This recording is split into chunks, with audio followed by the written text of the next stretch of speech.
Hey guys, today we have Asus, not so new to the world but relatively new to the India Fonepad 7. Now they have released a zillion models of Fonepad 7. It gets very difficult to remember and to choose which of the Fonepad 7s that we're talking about or you're talking about. So there's this model number here, a relatively long model number. It's always handy to remember that because that thing differs.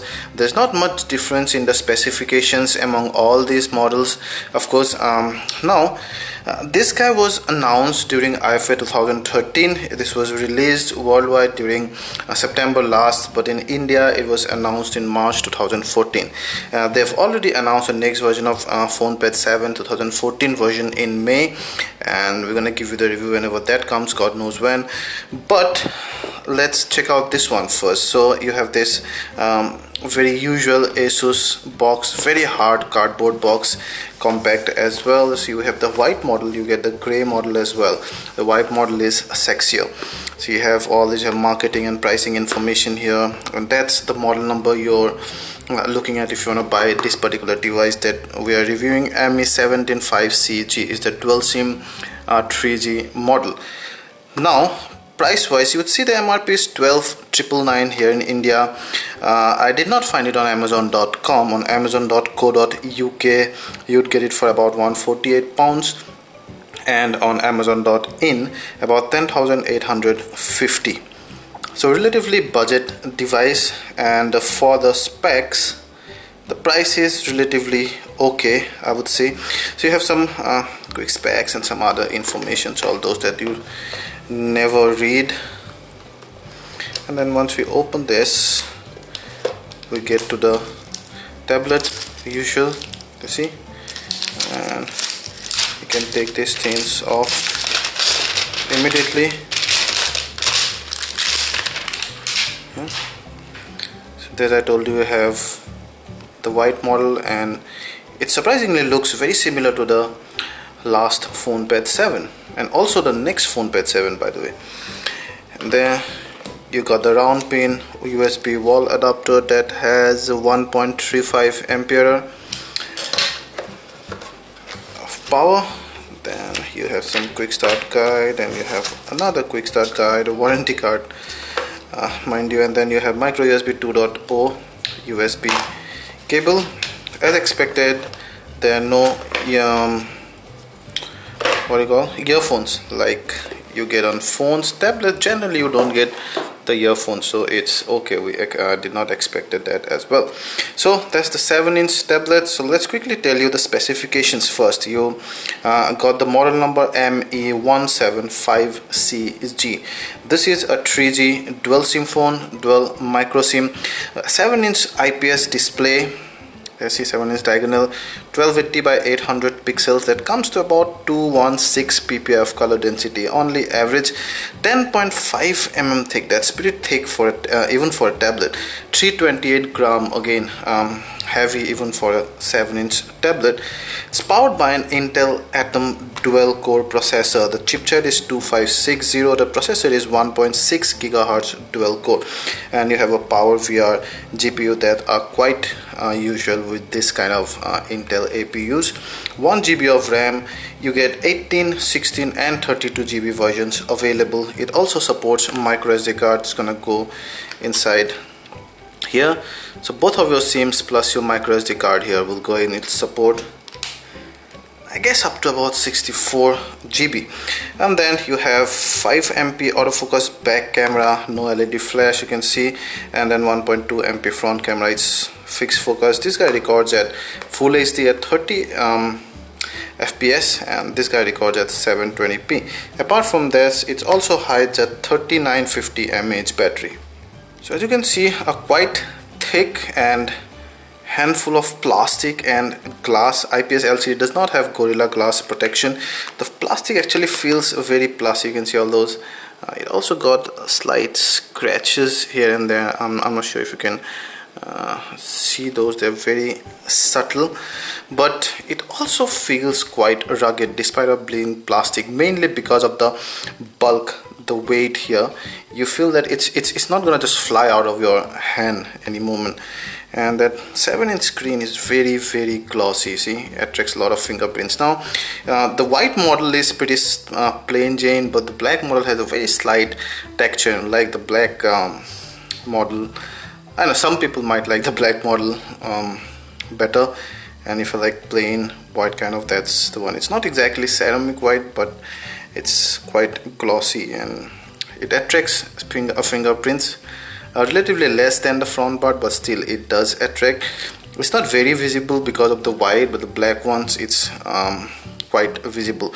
Also gets lots of scratches. So apart from the front camera, you have the earpiece, you have the shortcut keys here. On this side I showed you the both the SIM cards and the micro SD card slot. Below you have a noise cancelling mic here, a mouthpiece, and then your volume rocker and the power button. And this is a great place to place a power button and the volume rocker, because it's a big thing, you see, and you might want to use it with one hand at times. Maybe even you might dare to take a call with this. At that time your fingers would just about reach here. Now if had it been situated here where it's usually placed in case of a phone or some other tablets, your fingers would never reach. You'll have to go like this. So but here it's relatively easier. See, tup, tup, tup, tup. And it also gives nice feedback actually, but you really have to press hard from here because you lose almost all the strength here because you have to stretch so much. But still, it's a good thought, I would say. And on top, the micro USB 2.0 port, 3.5mm jack, and another noise cancelling mic. No LED flash, no nighttime photography, videography, Asus labeling, and then your speaker grill. Again, despite of being on the back side, it's situated just at the start of the slant here. So the sound should come out relatively better than when had it been placed right here somewhere. You cannot open the black fab, I suppose. It makes that plastic sound because there is air between this and the housing inside, but it's not gonna come off that easily. This guy feels rugged, I'll tell you. The Fonepad 7's 7-inch screen has a 1280 by 800 pixel resolution, which is just over HD. It's not exactly enough. If you look very closely, you would see the icons kind of just about pixelated. There, see the camera, see the browser, you can see the letters all there, you can see the globe kind of pixelated on the edge. So this is not exactly what you call a high resolution screen. It's decent, but not exactly high resolution. And now we're gonna check out some of the color accuracy here, and that's our color card. Now remember, this is a matte finish and this glossy finish, so you will see that added glow on the screen. But apart from that, I'll tell you what, it renders the colors pretty nicely and pretty naturally actually. You see, not much. I might be fooled to think that the red color is slightly oversaturated, but then at times I feel it's not, at times I feel so it's kind of very insignificant. Now if we go to some other photos, we would see that the detailing is almost fine. Even if you zoom in long enough, even the blacks are quite dark. Yeah, overall photo viewing experience is fine. I see the blacks are quite dark, not exactly pitch black, but then it's decent, and the viewing angle is more than decent. But then once you go above about 70 to 75 degree, the reflection starts taking over. Maybe because we are under artificial lights coming from the side, so that's also it's taking part in it. But even apart from that, even when you look under the sunlight on this display, the viewing angle becomes poorer. Overall a decent one, just not exciting enough. Let's check out a movie experience. Let's see, how does it look? There you see. Now remember, I have kept the brightness in half. There is no auto brightness level. It's about half. It's this much. No, if I let's say go and I increase this here, and if you go it here, you would notice that brightness, there is no auto brightness level. So now it becomes much better, but that will again eat up your battery that much faster. And it's also kind of washes the color, also washes out the color, sorry. You see the colors become really pale when you give full brightness. Overall, more than average display, but not exciting enough. Now this guy is powered by Android 4.3 and you have Asus customized skin on top. You can see the 4.3 there. Those are hardware informations and other stuff. Apart from that, let's check out some of the other settings. Typical Jelly Bean settings, usually your connection settings, storage. Yeah, I see. So 8 GB, out of that 5.12 GB are after the OS, and then you have about 3.4 GB and other things. So we have a lot of games installed here, so you will get more storage than this. And then you have your power management, backup resets and stuff, and then you can add this many accounts, and then I've shown you the about device. So that's your lock screen, and that's how you go to Google now. So pretty much based on the stock Jelly Bean ROM, not much difference. There's very slight customization, but not much. So you have a notification bar there, and then your function toggle bar. You can straight away go to some of the quick functions here, your Miracast and full settings and your connection settings and all those stuff. You can long press to add app widgets and pages, and all the app dock is customizable. Of course, you have some quick tools out here, auto widgets and calculators and stuff. Long press here would take you to Google Now, recent app menu. There is no close all button, so you'll have to do away with all one by one. Pretty usual. And then you have your app dock. Now I'm gonna tell you first, let's put this in half so that the color becomes slightly more accurate. Now I'll tell you what don't come here preloaded.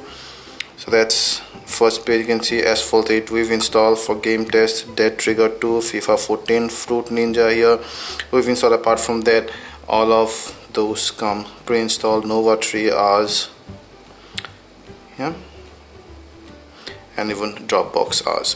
So you can see you'll pretty much find the default Google Android apps. You'll also find some of the Asus in-house app like App Lock. You'll also find audio widget. You'll also find web storage and tasks and some other stuff, and then your usual tools like cameras and dialers and all the stuff. Now the Fonepad 7's USP is that this is a dual SIM phone. We checked out the default browser and it rendered the web pages pretty perfectly. However, when you scroll, it loses some data. It's not very fast and smooth. It's losing data. However, the zoom in and out is nice, pinching zoom and all.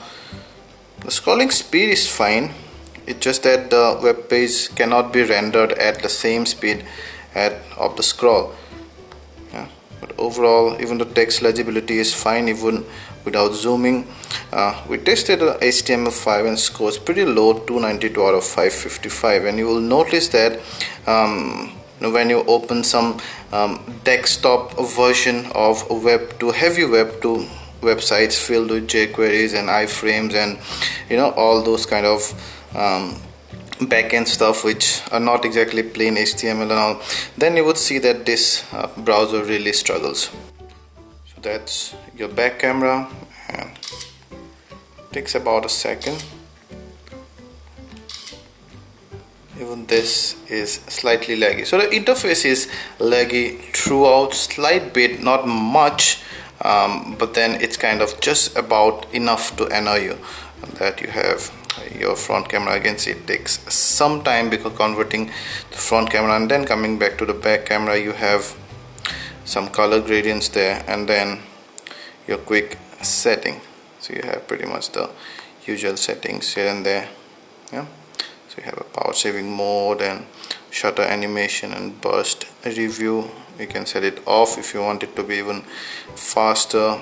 and then guidelines and auto exposure and video quality stuff. So it records full video quality, so you can say burst, fast and slow, shutter, normal, also say touch shutter. So you can simply press on this and this guy is gonna click up to 100 photos. There you can see it's pretty fast, and it's about I can say 6.5 fps, which is pretty good, and the buffer is also good, 100 pictures, and it also processes the pictures slightly faster when compared to clicking single pictures. And then you can go on and start a video recording. It takes a long time. You can click stills during video and then your zoom slider there. You also have some other stuff like HDR and night and GIF animation. So we've checked out the image and video quality. They are pretty darn average for but tablet cameras are not known to be equal to their counterpart of the phones. But however, the absence of LED light here actually makes a big difference shooting at low lights. Under enough light, pictures and videos are of decent quality, they are of decent detail. Don't zoom into 100%, don't print them out, but for web, for social media like Facebook and Twitter, they are perfect. However, under low light, noise starts to creep in significantly. The galleries also, usually you can see all the albums and everything arranged in stack. Album, you can also sort them according to all these things. You can go to any picture and you can do some editing and other stuff. There, see, it goes all this saturation and stuff.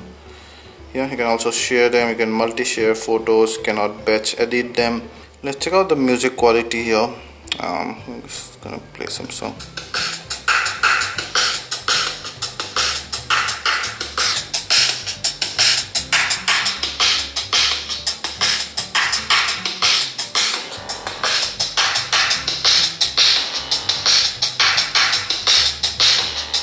So you see that the sound is not exactly the loudest, but it's just about loud enough, and the bass is good. The treble is not exactly proper, but it's still doable. I think it kind of digitally enhances the sound just a tad bit. However, the good thing is, despite it being situated on the back side, because the speakers are situated on the slant here, so that the sound is not obstructed.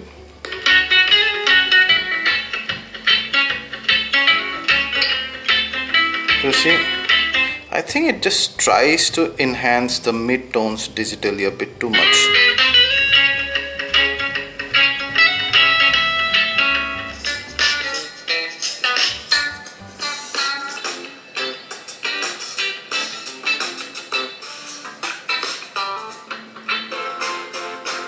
But still, overall we like the bass thumping here, although it's not loud enough.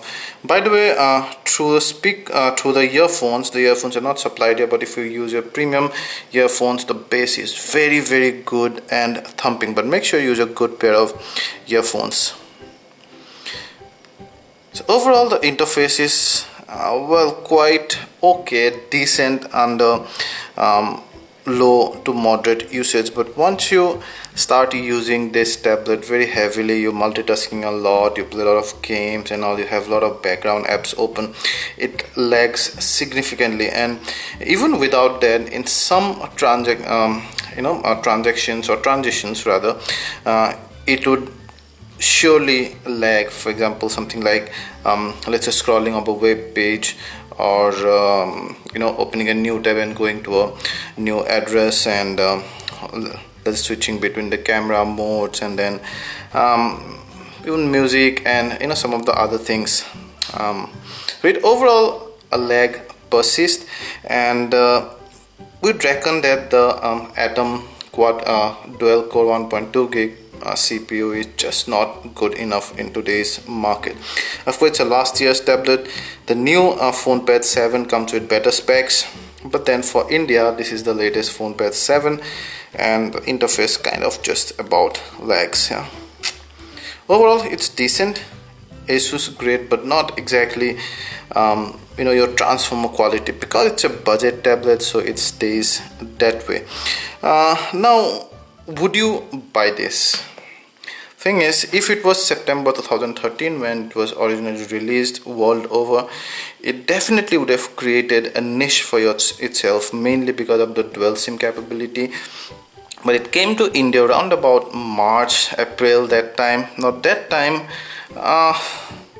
well, there weren't many tablet, even them with dual SIMs. But now in the market, there are lots of tablet. You have the Flipkart tablet, you also have some other budget really good tablet. But most of all, you need to remember that people do not use not a lot of people use their tablets for calling, leave alone dual SIM. So it has to give you the tablet functionalities very good. Now it lags in the interface, nowhere close to the Nexus 7, even the older one. Now something like Nexus 7 or even the Digi Flip, actually the Digi Flip tablet is slightly more responsive and slightly faster and seamless. This one, I think the culprit here is the dual core 1.2 gig processor. The RAM is just about fine, the interface and everything is fine from Asus, and the design and build quality is also nice. We like the material and everything, although it's plastic. However, it's due to the low powered CPU, the tablet overall suffers. If you like this video, please hit the like button. If you want to ask anything related to this tablet, we're happy to answer them, and please subscribe to our channel for more such awesome content in future. Thank you.